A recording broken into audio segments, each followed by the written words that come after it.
So let's go in there and put in the dates.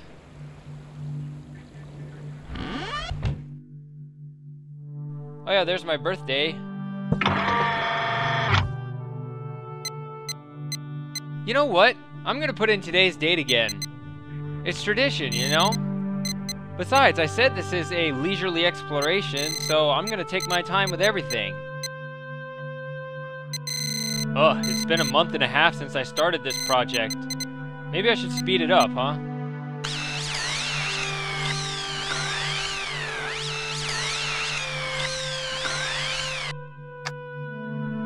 That's not very interesting, so let's put in the correct dates now.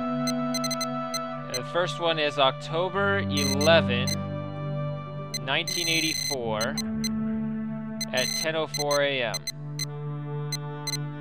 And actually this music right here, if you played the PC version of Myst, you didn't get to hear this part of the soundtrack. It only looped about 15 seconds in, so enjoy.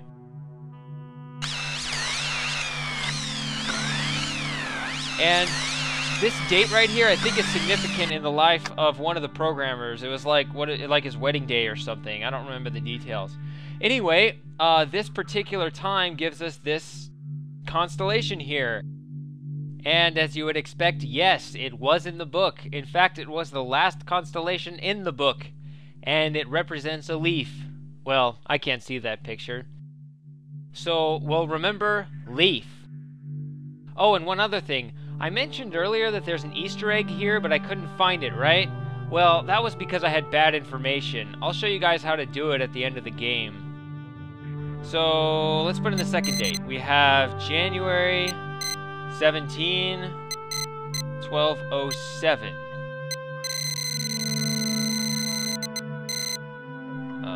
There we go. At 5:46 a.m.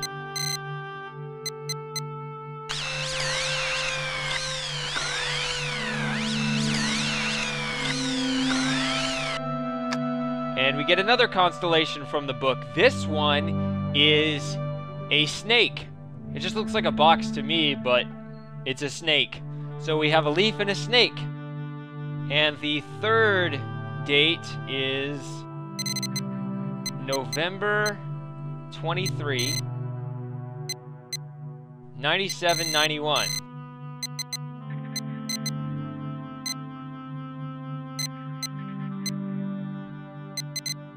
Come on. There we go. Oh, it's 6:57 p.m. I'm guessing that by the time this date rolls around, the citizens of Earth will be unaware that this exact minute was singled out almost 8,000 years prior. And we get a cow's face. At least that's what it looks like to me, but it's not. It's actually a spider. So we have a leaf, a snake, and a spider. Okay. So what do these symbols mean? Well, actually I'll get to that in a minute, but I do want to say something first. In the original game, you know, it wasn't a 3D environment like this. It was all still shots. But when you stood between the door and the chair here, you stood like right here. Didn't matter whether you were facing the chair or the door. But if you clicked at the top of the screen, you would look straight up. And I'll provide a link to a screenshot in the video info. But that screenshot actually contains all three constellations and none of the wrong ones. So remember when I said a minute ago that this puzzle could be solved by guessing? I was referring to that screenshot. So if you were clever, you could just look up and get the three symbols and you wouldn't need the 3 dates from the tower rotation. And also, remember when we were accessing the salinity gauge? I said we didn't need the tower rotation then either. I said we could figure out the 59 volts just by experimenting with the controls. So the tower rotation seems somewhat extraneous at this point, huh? Well, at least in the original. I mean, I don't see the constellations here. Do you? I mean, the stars are all blinking out. I don't know. Anyway, back to the symbols. What do they mean? And actually, let's turn this off first, since we're done at the planetarium. So what do the symbols mean?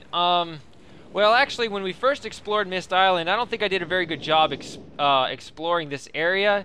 But remember when I turned this symbol on, this was originally red, I turned it to green. Well, that's also one of the constellations. It's not one that we want, but that was something I looked at.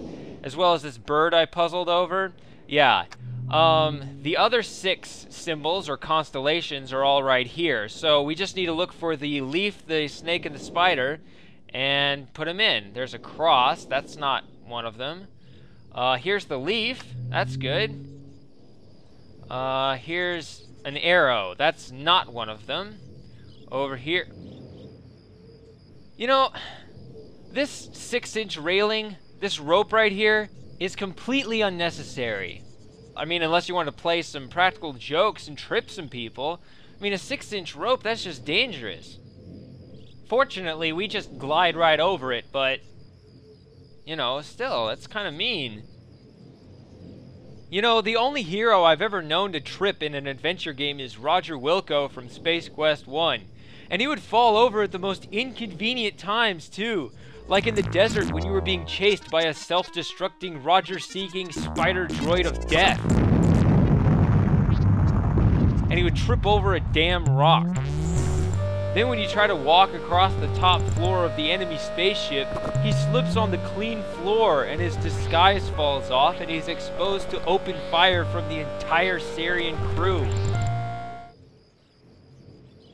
But fortunately, we don't have to worry about that stuff. So let's move on here. We got an anchor, which I wish that was one of them, but it's not. I like the anchor. And here we got the spider. Actually, no, it's not a spider. It only has 6 legs. It's just a bug. An ordinary, boring bug.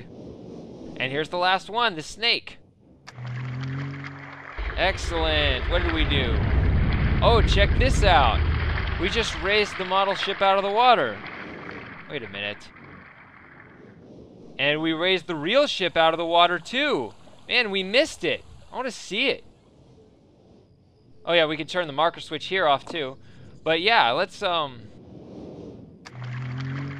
yeah, you can see them both here. They're both sinking. It's a double catastrophe. Run over there and watch it ascend.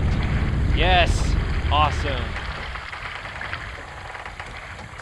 We can turn off the marker switch for the docks now. So that's 3 in 1 swoop. The pattern didn't hold. Let's board the ship. What's here? Let's go sailing. Wait, this ship has no sails. Where's the wheel? There is no wheel. How do we make it go? How do we steer? Where are we sailing anyway? Yeah, right, like we're actually gonna sail somewhere. That's not how we travel in Myst games. We travel to far-off worlds in books. As corny as that sounds. So here's this one, sitting on this chair here.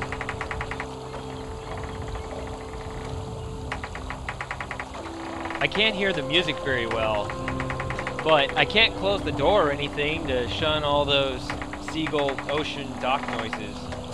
So we'll just have to accept it like this.